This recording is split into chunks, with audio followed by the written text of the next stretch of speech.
कहते हैं 3 दिन तक बालक भूखा प्यासा घूमता रहा जंगलों में। मधुसूदन, माधव, केशव, बनवारी, गिरधारी नहीं दिखाई दिए। लक्ष्मी ने बहुत बार कहा, नारायण जाइए, बालक मिलने आया आपसे, एक बार जाओ, प्रकट हो जाओ।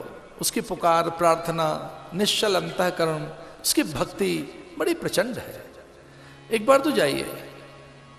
तो भगवान ने कहा ना, सकाम भक्त है, मुझसे नहीं मिलना चाहता, कुछ चाहता है मुझसे। तो लक्ष्मी ने कहा भले ही सकाम भक्त है, पर आप दर्शन तो दें। तो भगवान ने कहा ना, सकाम भक्त है तो कुछ चाहता है, भोग भाग्य, ऐसी वस्तुएं, राज सत्ता, निष्कामता आने दो, थोड़ी अकामता आने दो। तो लक्ष्मी ने कहा फिर उसमें निष्कामता है, अकामता है, कोई प्रबंध करो। आप उसे कम मिलेंगे, कोई ऐसा प्रबंध तो कीजिए। और ऐसा मेरा मन कहता है कि जब परमात्मा जीवात्मा से मिलता होता और जब मिलना चाहता होता है, जब भगवान मिलना चाहते हैं भक्त से, जब जीवात्मा के जीवन में परमात्मा आना चाहता है, तब परमात्मा किसी महात्मा को भेज देते हैं। तो बिना महात्मा के परमात्मा नहीं मिलता। भगवान ने कहा ये मुझे मिल सके, मेरा बन सके, इसके लिए मैं संत भेज देता हूं इसके जीवन में। संत आ जाएगा तो भक्ति आएगी, वैराग्य आएगा, ज्ञान आएगा, निष्कामता आएगी। पर लक्ष्मी जी अड़ गई, हठ में आ गई, और वो कहने लगी करो, जल्दी करो, कुछ भी करो, आप जाएं या महात्मा जाए, जल्दी पहुंचाओ। तो कहते हैं नारद जी आ गए। भगवान ने कहा नारद आप जाओ, अपना चेला बनाओ, इसे भक्ति जगाओ इसमें। तो नारद जी ने गुरु मंत्र दे दिया, ओम नमो भगवते वासुदेवाय। और ऐसा महात्मा दुर्लभ होता है जो सब जगह वासुदेव के दर्शन करे। सब महात्मा सुदुर्लभ, वासुदेव सर्वमिति, सब जगह वही एक हैं। तो इस मंत्र का यह परिणाम है कि भगवान सर्वत्र हैं, वो दिखने लगते हैं इस मंत्र के प्रभाव से। मंत्र है ओम नमो भगवते वासुदेवाय। इस मंत्र के जागरण से भगवत प्राप्ति हो गई ध्रुव को। उन्होंने गुरु मंत्र मिल गया, गुरु ने तो कुछ कहा नहीं था। भक्ति की तीव्रता और साधन की तीव्रता के कारण उन्होंने अन्न त्याग दिया, फल से रहने लगे, फिर फल त्याग दिया, पत्तियों से, फिर सूखी पत्तियों से। 5वें महीने में जल पी के रहने लगे, 6ठे महीने में वायु से रहने लगे, जल भी त्याग दिया।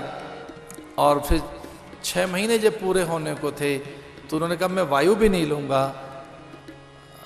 अब वायु को भी मैं रोक लेता हूं, जब तक भगवान नहीं मिलेंगे मैं सांस भी नहीं लूंगा। वो प्यास और पैदा हो गई बड़ी। मैदादीनम आधारम महदादीनम त्रैलोक्यस्य कंपिरे।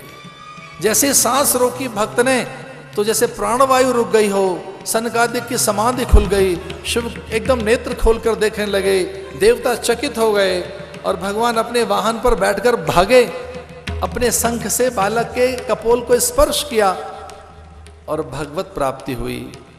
इस प्रकार से कभी कभी मंत्र अपनी महिमा से हमारे जीवन में सिद्ध कारक बन जाते हैं। वो मंत्र ही महान हैं जिनका परिणाम परमात्मा का दर्शन है। वही धर्म है जिससे ईश्वर की सिद्धि हो। जो सांसारिक वस्तुओं को लेकर आए वो भी कोई साधन तो है, पर श्रेष्ठ साधन वही है जिससे भगवत प्राप्ति हो।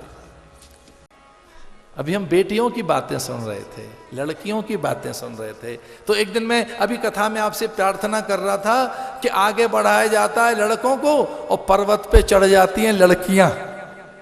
पढ़ा रहे हैं लड़कों को, पढ़ जाती हैं लड़कियां।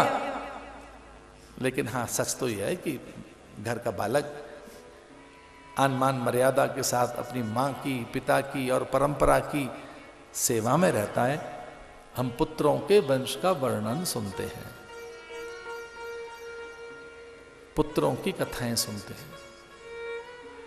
उत्तानपाद उनके पुत्र, उनकी पत्नी सुनीति, नीति, पॉलिसी कोई, उसके बिना घर नहीं चलता, न व्यापार होता, न राजकाज होता, न युद्ध लड़ा जाता और न भजन होता। आपको क्या लगता है ये सन्यास बिना पॉलिसी के होगा? बिना नीति के सन्यास है, बिना नियम के, बिना मर्यादाओं के। अगर सन्यास में कोई नीति नियम और मर्यादा ही नहीं है तो सन्यास शिथिल हो जाए। राजकाज के लिए नीतियां चाहिए, राजनीति, राज एक नीति चाहता है, गृह नीति, युद्ध नीति, एक पॉलिसी, एक रणनीति। युद्ध कैसे लड़ा जाएगा? युद्ध के लड़ने के लिए नीति होती है। बैकअप प्लान क्या होगा? औषधियां कहां रखी जाएंगी? आयुध भंडार कहां होंगे? अस्त्र शस्त्र कहां होंगे? पहले कौन रहेगा? बीच में कौन रहेगा? आकस्मिकता, आपातकाल में, व्यूह रचना के काल में कहां कहां सैन्य टुकड़ियां रहेंगी? तो समर नीति का नाम है भाई, सामरिक नीतियां। समर माने युद्ध, युद्ध नीति से लड़ा जाता है। समर नीति युद्ध की एक नीति है। वैसे ही राजनीति, राज भी बिना नीति के तो नहीं होता। अर्थनीति, राजनीति, गृह नीति, उद्योग नीति, वैसे ही एक है परिवार नीति। जिस परिवार में कोई नीति नहीं है, जहां नियम ही नहीं है, जहां मर्यादाएं नहीं है, बहुत दिन तक परिवार नहीं चलता, बिखर जाता है। जहां अनुशासन नहीं है, गोपनीयता नहीं है, जहां माता पिता का आदर नहीं है, जहां परंपरा नहीं है, एक तरफा है जहां सारा, बस केवल बेटी में ही मोह है, केवल बेटे में ही मोह है, किसी एक में अटके हुए हैं आप। ये नीति नहीं कहती। एक जगह मत अटको, सब में रहिए, बराबर रहिए। वो घर टूट जाते हैं, बिखर जाते हैं। तो किन्हीं माता पिता में एक जगह अटक देखी, एक ही जगह अटक है कहीं।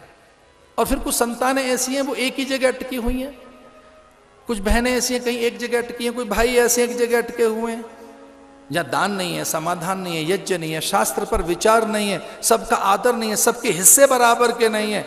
वो परिवार उसी समय टूट जाता है, क्योंकि बिना नीति के परिवार चल रहा है ना। परिवार में तो नीति चाहिए। नीति चाहती है भाग, नीति हिस्से चाहती है और बराबर के हिस्से चाहती है, और बराबर के हिस्से नहीं है। कई बार एक कमाता है, चार खाते हैं, पर वो चार भी हैं, कुछ तो कर रहे हैं, ऐसा नहीं है। सबके अलग अलग अलग अलग भूमिकाएं, सबकी अलग अलग हैं। कोई धन कमा के लाएगा तो कोई घर को सहेजेगा, वहाँ के अनुशासन को संभालेगा, वहाँ की कठिनाइयों को, वहाँ की व्यवस्थाओं को। देखिए ये सच है। नीति नहीं होगी तो घर नहीं चलेगा। नीति हिस्सा चाहती है। नीति का अर्थ ये निहिस्से, उसमें समय का, अर्थ का प्रभाग चाहिए। तो किन्हीं किन्हीं में बड़ी ममता, वो तो दशरथ में बहुत थी, अपने पुत्र में।